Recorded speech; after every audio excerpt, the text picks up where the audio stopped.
মনিটাইজেশনের নতুন কড়াকড়ি আনল ফেসবুক। কন্টেন্ট ক্রিয়েটরদের জন্য সতর্ক বার্তা দিল মেটা। বর্তমানে ফেসবুক অনেকের আয়ের প্রধান উৎস হয়ে উঠেছে। তবে মেটা সম্প্রতি কন্টেন্ট মনিটাইজেশনের ক্ষেত্রে নতুন দিক নির্দেশনা জারি করেছে, যা কন্টেন্ট ক্রিয়েটরদের জন্য গুরুত্বপূর্ণ।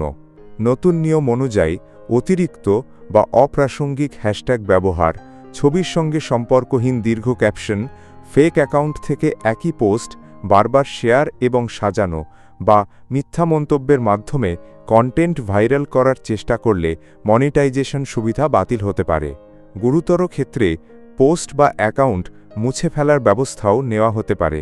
এছাড়া মেটা নতুন ফিচার ও মডারেশন টুল চালু করেছে, যার মাধ্যমে ব্যবহারকারীরা অপ্রয়োজনীয় বা স্প্যাম মন্তব্য সরাসরি রিপোর্ট করতে পারবেন। এবং পেজ মালিকদের জন্য এসেছে নতুন টুল, যা কন্টেন্টের মান বজায় রাখতে সহায়ক হবে।